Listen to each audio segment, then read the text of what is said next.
आइए प्यारे बच्चों, एक बार फिर से आप सबका DSDP ऑनलाइन एजुकेशन में स्वागत है। और कक्षा 11 के मैथमेटिक्स के जो स्टूडेंट्स हैं उनको हमने चैप्टर फर्स्ट जो है समुच्चय सिद्धांत टॉपिक पर वीडियो लेक्चर प्रोवाइड कर रहा हूं। तो पिछले लेक्चर्स में हमने समुच्चय के बारे में बहुत कुछ चीज़ें आप लोगों को बता चुका हूं और प्रश्नावली 1.1 के भी क्वेश्चन सॉल्व करवा चुका हूँ।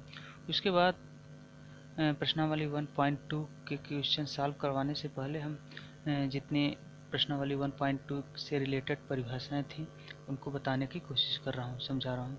तो पिछले लेक्चर में समुच्चय के जो टाइप्स थे उनको हमने आप लोगों को बता दिया था कि कैसे किसी सेट्स को हम रिक्त बोल सकते हैं, एम्प्टी सेट बोलेंगे या वाइड सेट बोलते हैं, उसको नल सेट भी बोलते हैं। उसकी परिभाषा क्या है, डिफिनीशन हमने बताया था कि set does not contains any elements. The set does not contains any elements मतलब ऐसा समुच्चय जिसमें एक भी अवयव न हो, एम्प्टी सेट कहलाता है, रिक्त समुच्चय कहलाता है। और इसे हम फाई से डिनोट करते हैं। ठीक, इसके बाद कोई सेट किसी समुच्चय को हम परिमित और अपरिमित समुच्चय कब कहते हैं, कोई समुच्चय परिमित कब होता है और अपरिमित क्या होता है, इसके लिए भी हमने बताया था कि परिमित मतलब फाइनाइट, फाइनाइट मतलब काउंटेबल नंबर ऑफ एलिमेंट्स, और इनफाइनाइट मतलब अनकाउंटेबल नंबर ऑफ एलिमेंट्स।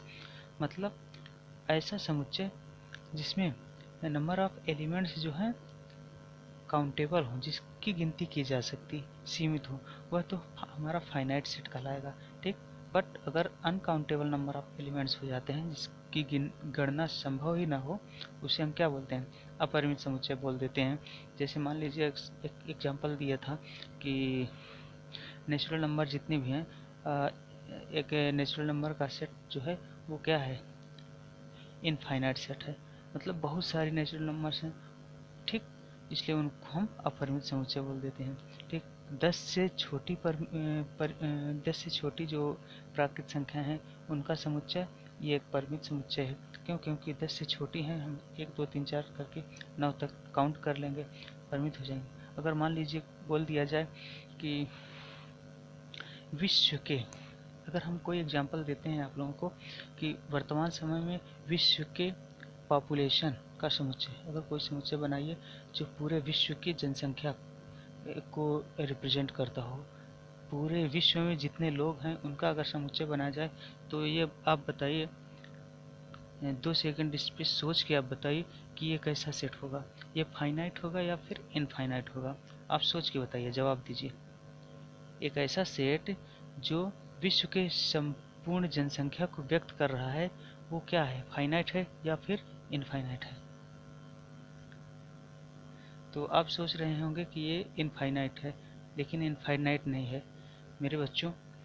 ये इनफाइनाइट इसलिए नहीं है क्योंकि भले इसकी गणना में बहुत टाइम लग जाए, इसको कैलकुलेट करने में टाइम ज़्यादा लग जाए, लेकिन पार्ट बाय पार्ट करके हम पूरी की पूरी जनसंख्या को कैलकुलेट कर लेते हैं। आधुनिक समय में इतने टेक्नोलॉजी के क्षेत्र में हम लोग आगे बढ़ चुके हैं कि विश्व में कितने जनसंख्या है, उसमें कितने मेल जनसंख्या है, कितनी फीमेल जनसंख्या है, कितने चाइल्ड पॉपुलेशन है, ठीक, कितने यंग पॉपुलेशन है, हर एक बारे में गणना किया जा सकता है।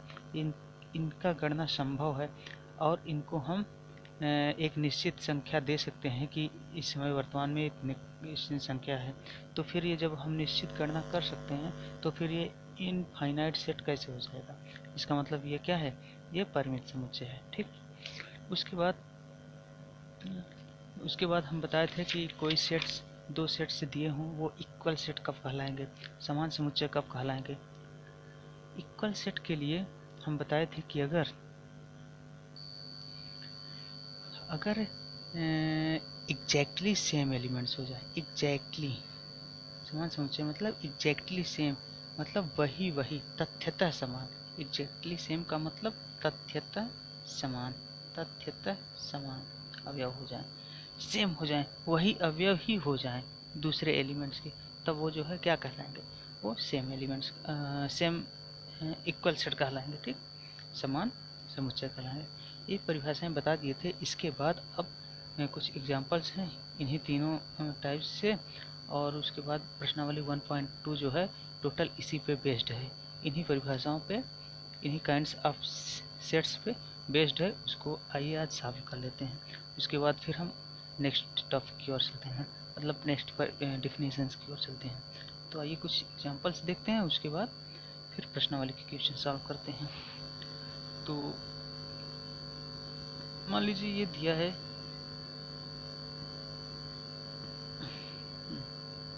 ये एग्जांपल नंबर 7 दिया है।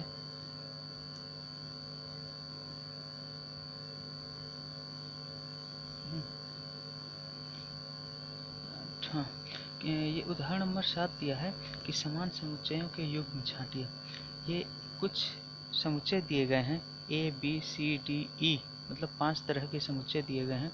इन समुच्चयों को ये छांटना है कौन कौन से आपस में बराबर हैं, कौन कौन से समुच्चय आपस में बराबर हैं, ठीक। तो आइए देखते हैं, ये जो सेट ए दिया गया है ये क्या कैसा सेट है।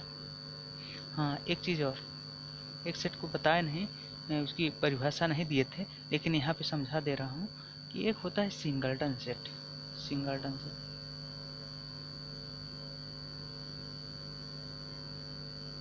एक होता है सिंगल्टन सेट। सिंगल्टन सेट मतलब एकल समुच्चय, एकल एकल समुच्चय, एकल समुच्चय। तो एकल समुच्चय किसे बोलते हैं, जिसके नाम से ही स्पष्ट हो जा रहा है एकल, सिंगल, सिंगल्टन। सिंगल मतलब जिसके अवयवों की संख्या केवल एक हो, जिसमें केवल एक अवयव हो, उसको हम बोलते हैं सिंगल्टन सेट, ठीक। तो यहाँ पे ए जो है, ए में कितने अवयव है, केवल और केवल 0, एक अवयव है, 0 है। अच्छा, एक बात और, मान लीजिए एक सेट दे रखा है ये इस तरह से, इसका मतलब ये क्या है, एक रिक्त समुच्चय है, क्या है, एक एम्प्टी सेट है, ठीक। इसको इस तरह से भी हम डिनोट करते हैं। लेकिन अगर कहीं पे इस तरह से दे दिया जाए,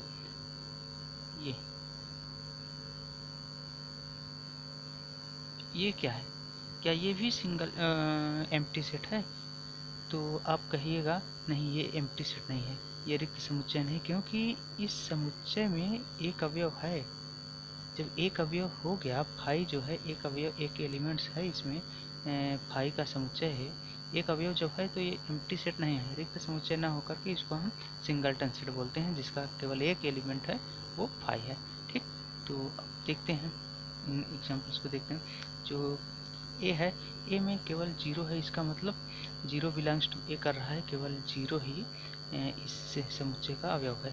बी को देखते हैं, बी में लिखा है x such that x is greater than 15 and less than 5। तो b जो दे रहा है, b का मतलब x is greater than 15 और x is less than 5, मतलब x ऐसा समुच्चय है, x एक ऐसा समुच्चय है, सॉरी, b एक ऐसा समुच्चय है जिसका अवयव जो है वो 15 से बड़ा हो और 5 से छोटा हो।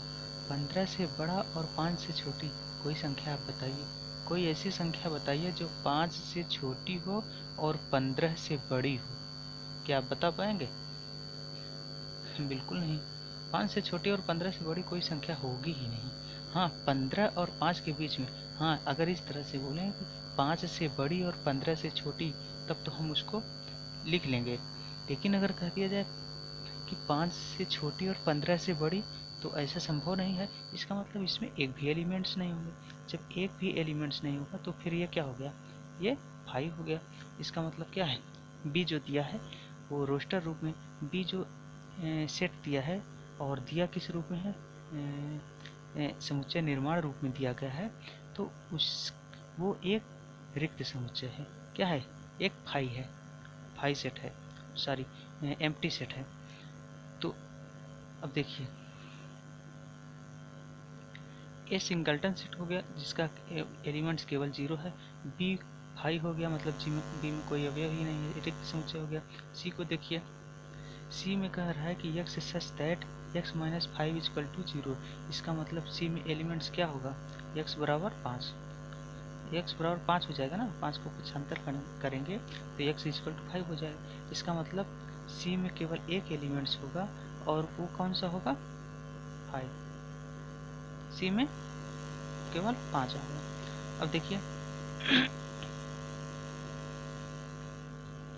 सी में केवल एक एलिमेंट, सी भी एक सिंगलटन सेट हो गया, मतलब एकल समुच्चय है जिसमें केवल 5, केवल एक एलिमेंट से 5। डी को देखिए, डी में X square equal to 25, X such that X square equal to 25। इसका मतलब इसको अगर हम रोस्टर रूप में लिखेंगे तो एक्स स्क्वायर बराबर 25, इसका मतलब एक्स बराबर प्लस माइनस 5 होगा ना एक्स की वैल्यू, तो इसमें आएगा 5 और माइनस 5, तो डी की वैल्यू आ गई 5 और माइनस 5। देखते जाइएगा, डी जो है सेट है जिसके एलिमेंट्स 5 और माइनस 5 है, और सी में केवल 5 है, सी में केवल 5 एलिमेंट्स है, केवल 5 है। बी रिक्त हो गया, 5 हो गया, ठीक। ई को देख लीजिए, ई है एक्स सच दैट एक्स जो है समीकरण इसका एक धन पूर्णांक है, बी 5 हो गया, डी में 5 और माइनस 5 हो गया, सी में केवल 5 हो गया, ठीक। ए में 0 है, और ई को देख लीजिए, X square minus 2x minus 15 equal to 0 का एक धन पूर्णांक मूल है, धन पूर्णांक मूल है। तो इसके x square minus 2x minus 15 के अगर मूल निकालेंगे तो मूल कौन कौन से हो जाएंगे, मूल हो जाएगा 5 तिहाई 15, क्या होगा, इसके मूल हो जाएंगे, एक तो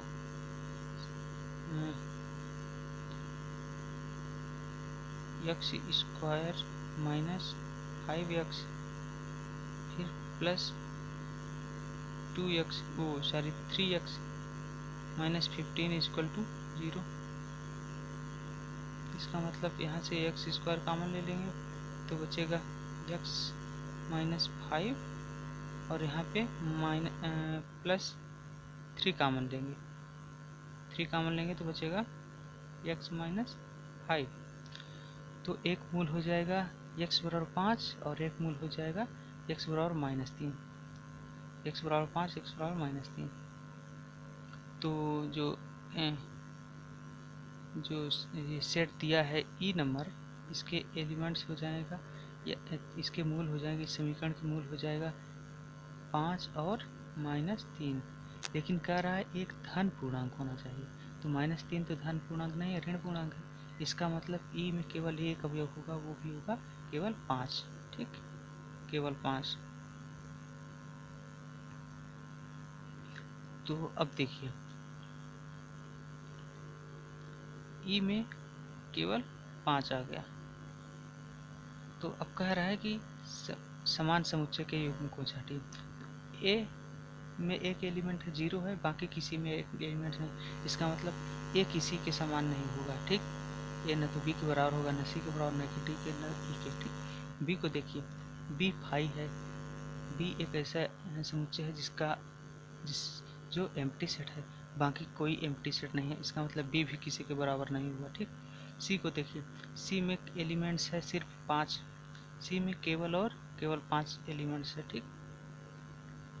लेकिन ई में देखिए, ई में भी केवल 5 एलिमेंट्स है, इसका मतलब सी बराबर ई हमने निकाल लिया, ठीक। सी बराबर ई निकाल लिया, एक तो ये आ गया सी के इक्वल टू ई। डी को देखिए, डी में 5 और माइनस 5 है, ऐसा किसी में नहीं है, इसका मतलब जो ए से लेकर ई तक के समुच्चय दिए गए थे, इसमें केवल एक ही समान युग्म है, एक ही समुच्चयों का समान युग्म है, वो है C equal to 5, C equal to E, C equal to E, बस समझ गए होंगे, ठीक। ये देखिए इन समुच्चयों के युग्म में केवल सी तथा ई समान है, बाकी कोई नहीं, ठीक। इसके बाद क्वेश्चन नंबर 8 देखिए, क्वेश्चन नंबर 8 कह रहा है कि निम्नलिखित समुच्चयों के युग्मों में से कौन समान है। ठीक, क्वेश्चन नंबर 8 कह रहा है कि निम्नलिखित युग्मों में से कौन से आपस में समान है। तो इसमें दिया है 1 2 3। अच्छा, ये सॉल्व किया है। हाँ, 2 है। निम्नलिखित समुच्चय युग्मों में कौन से समान हैं। तो ये पहला और दूसरा। पहला में दिया है कि यक्स शब्द एलॉय के अक्षरों का समुच्चय है तथा बी शब्द लोयल के अक्षरों का समुच्चय है। ठीक, पहला दिया है कि एक तो एलॉय के अक्षरों का समुच्चय जिसे हम यक्स से लिख रहे हैं, एक लोयल के अक्षरों का समुच्चय जिसे हम बी से लिख रहे हैं। तो पूछ रहा है क्या यक्स और बी बराबर हैं। तो देखिए, जो एलॉय के अक्षरों के युग्म का समुच्चय बनाएंगे आप तो उसका बनेगा ए कामा एल कामा ओ कामा वाई, यही तो बनेगा रोस्टर रूप में। यक्स लोयल के अक्षरों के समुच्चय बनाएंगे तो बनेगा एल कामा ओ कामा वाई कामा ए। तो इसमें भी ए एल ओ वाई है, इसमें भी ए एल ओ वाई है। भले ऑर्डर चेंज करके लिखा है लेकिन है तो सेम एलिमेंट्स, मतलब हैं तो एग्जैक्टली सेम। एग्जैक्टली सेम मतलब तथ्यतः समान अवयव हैं। जब तथ्यतः समान अवयव हो गए तो दोनों क्या होंगे, ये समुच्चय ए यक्स और बी क्या होंगे, आपस में बराबर होंगे। ठीक, इसके बाद दूसरा देखते हैं। इसमें दिया है ए बराबर N such that N belongs to Z और N square is less than 4 या इक्वल टू 4। दूसरा दिया है कि x such that x belongs to R और x square minus 3x plus 2 equal to 0। तो जब ये a का समुच्चय निर्माण रूप दिया है, ये b का समुच्चय निर्माण रूप दिया है, दोनों को जब आप रोस्टर रूप में लिखेंगे तो इसका रोस्टर रूप हो जाएगा n square is less than R equal to 4 के अवयव कौन कौन से हो जाएंगे। मतलब ऐसे n का समुच्चय दिया है ए कि जिसका वर्ग 4 हो या 4 से छोटा हो। तो कौन कौन से होंगे, वर्ग कह रहा है, स्क्वायर कह रहा है, जेड मतलब पूर्णांक कह रहा है। पूर्णांक ऋणात्मक भी होगा धनात्मक भी होगा, ध्यान दीजिएगा, ऋण पूर्णांक भी होगा धन पूर्णांक भी होगा। तो इसके अवयव कौन कौन से होंगे, -2 होगा, 2 का वर्ग करेंगे तो 4 हो जाएगा, 4 के बराबर होगा। 3 -3 नहीं होगा क्योंकि -3 का वर्ग करेंगे तो 9 हो जाएगा, जबकि यहाँ क्या है सिर्फ 4 या 4 से छोटा। -2 होगा, -1 होगा, 0 होगा, 1 होगा, 2 होगा। ठीक, ये होगा ए।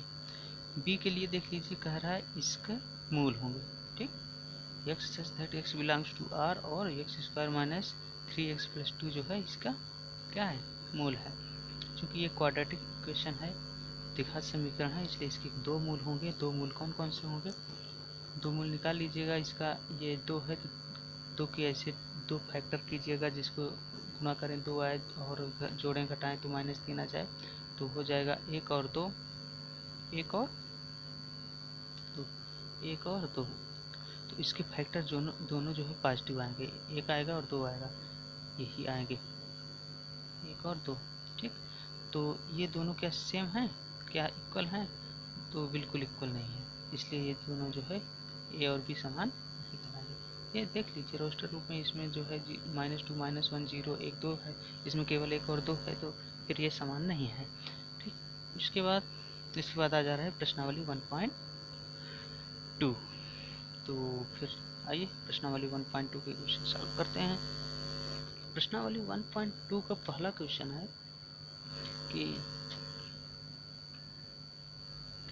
पहला क्वेश्चन दिया है कि निम्नलिखित में से कौन से रिक्त समुच्चय के उदाहरण हैं। ये कितने, 1 2 3 4, 4 जो है समुच्चय दिया है, इसमें से आपको चेक करना है कि कौन जो है एम्प्टी सेट के एग्जाम्पल्स हैं। मतलब ये चारों में से कौन कौन से रिक्त समुच्चय हैं, यही देखना है। तो देख लीजिए, पहला दिया है 2 से भाज्य विषम प्राकृत संख्याओं का समुच्चय। 2 से भाज्य विषम प्राकृत संख्याओं का समुच्चय। अब आप बताइए, 2 से भाज्य विषम प्राकृत संख्या, अब आप बताइए कि विषम प्राकृत संख्याएं कौन कौन सी होती हैं। आप जानते हैं विषम प्राकृत संख्याएं जो हैं वो विषम संख्याएं कौन कौन सी होंगी? 1 होगा विषम है, 3 होगा विषम है, 5 होगा, 7 होगा, 9 होगा, 11 होगा। मतलब जो 2 से विभाजित नहीं होती हैं वही तो विषम कहलाती हैं, और जो 2 से विभाजित हो जाती हैं सम कहलाती हैं। इसका मतलब ये जो है विषम प्राकृत संख्याएं हैं, लेकिन ये कह रहा है कि 2 से भाज्य विषम प्राकृत संख्याएं। तो बताइए 2 से क्या कोई भाज्य है? 2 से एक भी भाज्य नहीं होगा, विषम संख्या कोई भी 2 से भाज्य नहीं होगी। इसका मतलब ये जो है क्या होगा? 5 होगा, एम्प्टी सेट होगा। इसका मतलब पहला जो दिया है वो क्या है? रिक्त समुच्चय।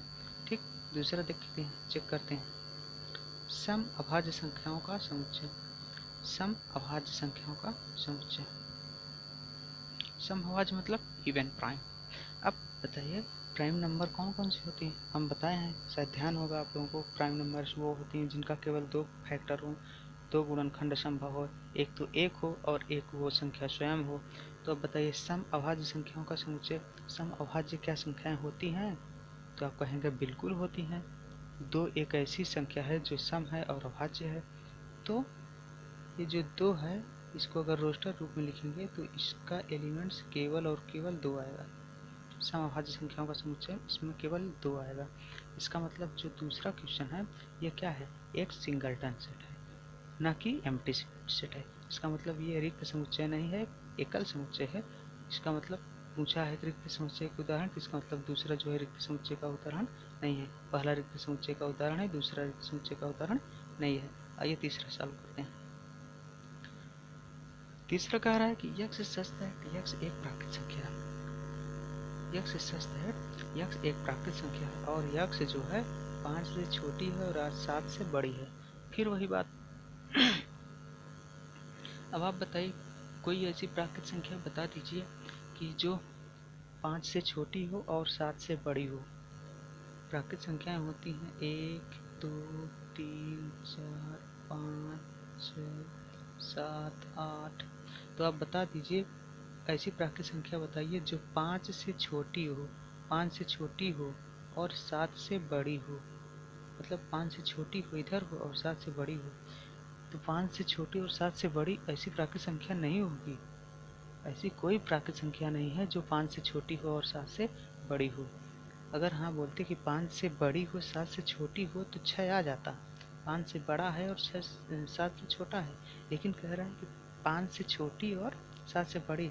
इसका मतलब कि क्या है तीसरा? इसका मतलब हाई है, रिक्त समुच्चय, एम्प्टी सेट। इसका मतलब ये पहला भी एम्प्टी सेट हो गया, तीसरा भी एम्प्टी सेट हो गया। चौथे को चेक करिए। वाई सच दैट वाई किन्हीं 2 समांतर रेखाओं का उभयनिष्ठ बिंदु।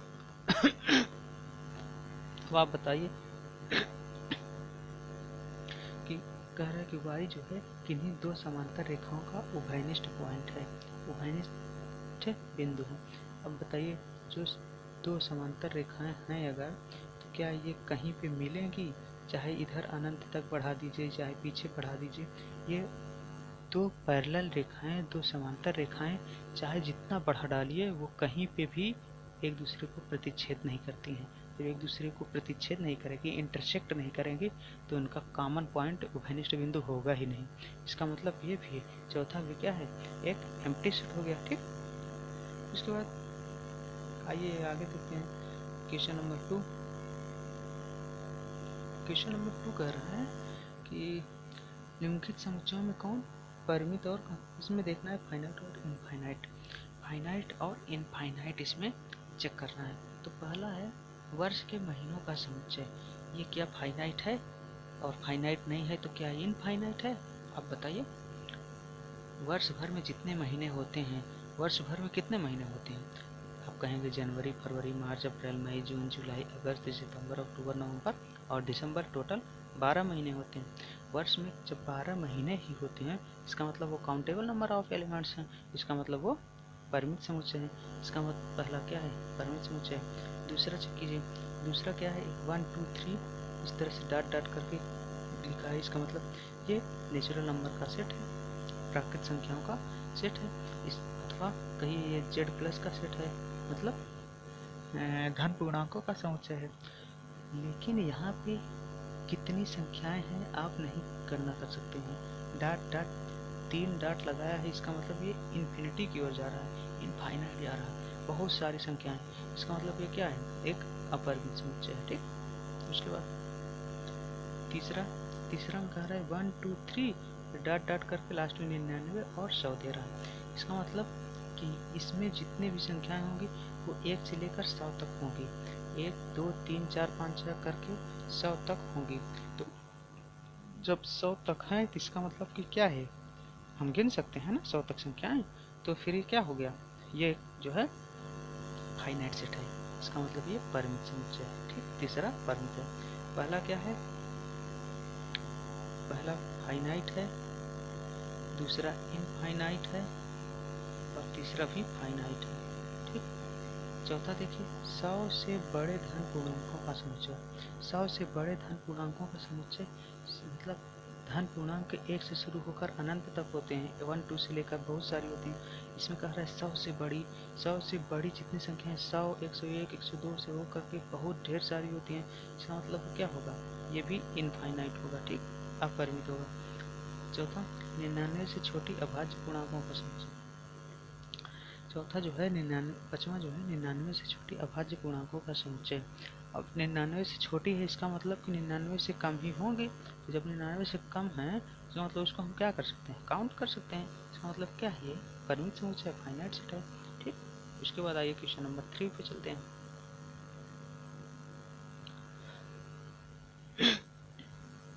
क्वेश्चन नंबर 3 कह रहा है कि निम्नलिखित समुच्चयों में से प्रत्येक के लिए बताइए कि कौन परिमित है और कौन अपरिमित है। इसमें भी वही चीज चेक करना है कि परिमित और अपरिमित। वो आप बताइए कि पहला जो है x अक्ष के समांतर रेखाओं का समुच्चय। कोऑर्डिनेट ज्योमेट्री आप पढ़े होंगे, निर्देशांक ज्यामिति। इस तरह से यहाँ पे ओरिजिन पॉइंट होता है, मूल बिंदु, ये x अक्ष होती है और ये y अक्ष होता है। तो अब इसमें कह रहा है कि x अक्ष के समांतर रेखाओं का समुच्चय। x अक्ष के समांतर कितनी रेखाएं होंगी, एक इधर होगी, इधर होगी, इधर होगी, इधर होगी, इस तरफ इधर, ढेर सारी समांतर रेखाएं होंगी। इसका मतलब x अक्ष के एक नहीं अनंत समांतर रेखाएं खींची जा सकती। इसका मतलब ये क्या है, ये अपरिमित है। पहला वाला अपरिमित है। दूसरा चेक कीजिए, दूसरा कह रहा है कि अंग्रेजी वर्णमाला के अक्षरों का समुच्चय। अंग्रेजी वर्णमाला में अक्षर कितने हैं, 26 लेटर्स हैं, 26 अक्षर हैं जो कि गिने हुए हैं। काउंटेबल नंबर ऑफ एलिमेंट्स हैं, A B C D E F से लेकर जेड तक के। इसका मतलब ये क्या है, ये परिमित है। ठीक, उसके बाद तीसरा देखिए, उन संख्याओं का समुच्चय जो 5 के गुणज हैं। 5 के गुणज 1 2 थोड़ी होंगे, 1 2 3 5 के गुणज थोड़ी हो पाएंगे, उसमें तो बहुत सारे होंगे। 5 होगा, 10 होगा, 15 होगा, 20 होगा, 25 होगा, 30 होगा, इसी तरह से बढ़ता चला जाएगा अनंत तक। इसका मतलब ये भी क्या है, एक अपरिमित समुच्चय है। क्वेश्चन नंबर 4 देखिए, पृथ्वी पर रहने वाले जानवरों का समुच्चय। पृथ्वी पर रहने वाले जानवरों का समुच्चय। अब हाँ, पृथ्वी पर रहने वाले जानवरों का समुच्चय, जानवरों को तो आप काउंट कर नहीं पाएंगे क्योंकि जानवर तो बहुत ढेर सारे होते हैं ना, कई तरह के जानवर होते हैं। कुछ मकड़ियाँ हो गई, मक्खी हो गई, कुछ कुत्ते बिल्ली पंछी, बहुत सारे जानवर होते हैं। मनुष्य भी एक जानवर ही है, सिविलाइज्ड है, बस सभ्य है, हो गया, बाकी है तो जानवर ही। मतलब बहुत सारे, इसको आप काउंट नहीं कर सकते हैं। ये क्या है, ये अपरिमित है। पचमा को देखिए, पचमा कह रहा है मूल बिंदु 0 0 से होकर जाने वाले वृत्तों का समुच्चय। मूल बिंदु से होकर जाने वाले वृत्तों का समुच्चय। अब आप बताइए कि जो कोऑर्डिनेट ज्योमेट्री है, ये यहाँ पे ओरिजिन पॉइंट 0 0 होता है, तो यहाँ से जाने वाले वृत्तों का समुच्चय। तो यहाँ से कितने वृत्त जाएंगे, एक नहीं बहुत ढेर सारे वृत्त जाएंगे, बहुत वृत्त जाएंगे। तो ये भी क्या है, एक अपरिमित समुच्चय।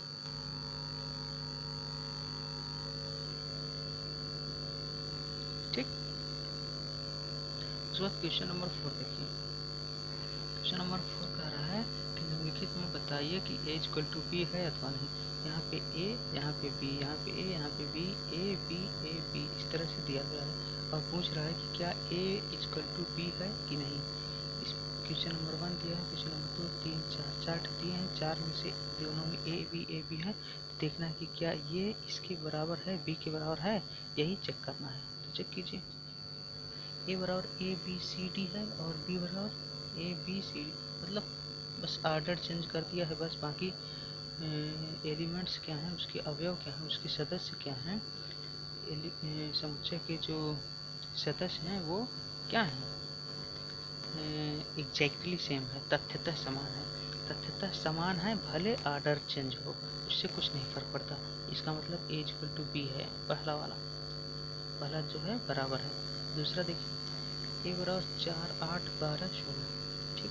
और दूसरा बी वाला इसको देखिए 4 8 12 नहीं है, इसमें 12 है, चूँकि इसको लिखेंगे चूँकि 12 belongs to A but 12 does not belongs to A B, इसलिए दोनों क्या हैं, बराबर नहीं है, ठीक। ए इक्वल टू बी नहीं है दूसरे वाले में, इसमें ए बराबर भी नहीं। तीसरा देखिए 2 4 6 8 है, इसमें 2 4 6 8 है, इसमें यक्स ऐसा है कि सम धन पूर्णांक है और 10 के बराबर है या उससे छोटा है। सम धन पूर्णांक क्या होंगे, 2 होगा, 4 होगा, 6 होगा, 8 होगा, 10 होगा, 12, लेकिन 12 नहीं, क्योंकि यहाँ पे सिर्फ बोला है 10 से कम हो या बराबर हो, तो 10 से कम बराबर मतलब 2 4 6 8 और 10 ये दे रहा है। और यही चीज़ ए भी है, ए जो है रोस्टर रूप में है, बी जो है समुच्चय निर्माण रूप में है। इसका मतलब यहाँ पे तीसरे में ए और बी इक्वल सेट है, बराबर समुच्चय है, ठीक, समान समुच्चय है। चौथे में देखिए ए बराबर दिया है यक्स सच यक्स संख्या 10 का एक गुणज है, बी बराबर दिया है 10 15 20 25। तो अब देखिए 10 का एक गुणज है, मतलब जब 10 का गुणज होगा तो वो 10 में होगा या 20 होगा या 30 होगा या 40 होगा, इस तरह से होगा, ठीक। वो 10 से विभाजित हो जाएगा, इस तरह से होगा। लेकिन बी वाला कह रहा है कि 10 है, 15 है, 20 है, 25, 15 भी है, 25 भी है, इसमें 15 25 नहीं होगा। इसका मतलब ये जो है ए और बी समान नहीं होंगे। चौथे वाले में A is not equal to B. पाँचवा देखिए क्वेश्चन नंबर 5। क्वेश्चन नंबर 5 में भी 2 क्वेश्चन दिए गए हैं और इसमें पूछना है कि समुच्चय युग्म समान, क्या निम्नलिखित समुच्चय युग्म समान है, क्या समुच्चय युग्म समान है, ये पूछ रहा है।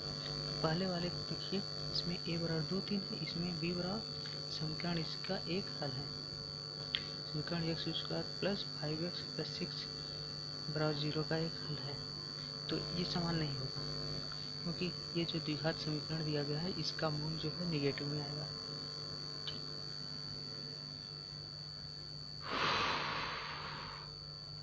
इसके मूल -2 और -3 आएंगे, इसके मूल -2 और -3 आएंगे, निकालेंगे तो। और ये +2 +3 है, इसका मतलब is not equal to B, दोनों समान नहीं होंगे। दूसरा चेक कीजिए इसका, इसको देखिए यक्स सच दैट यक्स जो है हालो शब्द का एक अक्षर है, हालो शब्द का एक अक्षर है, इसका मतलब इस समुच्चय बनेगा अगर रोस्टर रूप में लिखेंगे तो F comma O comma L comma W, F O L W, F O L W. अब ओ 2 बार है तो हम इसको एक ही लिखेंगे, एल 2 बार है तो इसको एक लिखेंगे, इसलिए एफ ओ एल डब्ल्यू है, ठीक। और ये दूसरा जो है बी वाला दिया है कि शब्द वोल्फ का एक अक्षर, वोल्फ, इसमें भी तो वही है एफ ओ एल डब्ल्यू।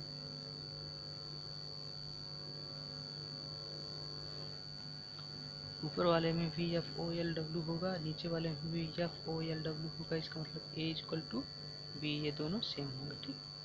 उसके बाद छठवां और लास्ट क्वेश्चन, छठवां और अंतिम देखिए प्रश्नावली 1.2 का अंतिम क्वेश्चन, क्वेश्चन नंबर 6। नीचे दिए हुए समुच्चयों में समान समुच्चयों का चयन कीजिए। अब इसमें आपको देखना है कौन कौन से समान है। ए दिया है, बी दिया है, ए से एस तक दिया है, इसमें 2 4 8 12 दिए गए हैं। क्या है कहीं पे ऐसे कि जहाँ पे 2 4 8 12 है? इसमें देखिए, इसमें भी नहीं है, इसमें भी नहीं है, इसमें भी नहीं, इसमें, इसका मतलब ए तो किसी के समान होगा ही नहीं। बी वाला देख लीजिए कि बी वाले में 1 2 3 4 दिया गया है, क्या है और कहीं इसमें नहीं, इसमें है 1 2 3 4, ऑर्डर चेंज करके लिखा है लेकिन है सेम, इसका मतलब बी इक्वल टू डी, ठीक। फिर सी वाले को चेक कीजिए, 4 8 12 14, ये चीज़ कहीं नहीं है, इसका मतलब ये नहीं होगा। ई को देखिए ई में लिखा है -1 और 1, और जी में लिखा है 1 और -1। क्रम चेंज किया है बस, इसका मतलब ई इक्वल टू जी। ठीक, फिर ई इक्वल टू जे मिला। इसको देखिए, इसमें लिखा है 0 और ए, यहाँ पे 0 और 1, मतलब बराबर नहीं, केवल 2 है बराबर, जो बी और डी और ई और जी, केवल 2 समुच्चय, वो ये दो और ये इक्वल है, बाकी कोई इक्वल सेट नहीं है, समुच्चय नहीं है। इस तरह से आपकी प्रश्नावली 1.2 के सारे क्वेश्चन सॉल्व करवा दिए। अब जो है नेक्स्ट वीडियो में आप लोगों को प्रश्नावली 1.2 के आगे आपको बताया जाएगा कि क्या होते हैं सबसेट्स। ठीक, उपसमुच्चय क्या होते हैं, उपसमुच्चय कैसे बनाते हैं, इसके बारे में बताएंगे, फिर इसका एग्जाम्पल सॉल्व करवाएंगे, और आगे जो क्वेश्चन आएगा प्रश्नावली उनको सॉल्व कराएंगे। ठीक, चलिए अब आपकी क्लास यहीं पे आज समाप्त हो रही है, उसके बाद नेक्स्ट क्लास शुरू।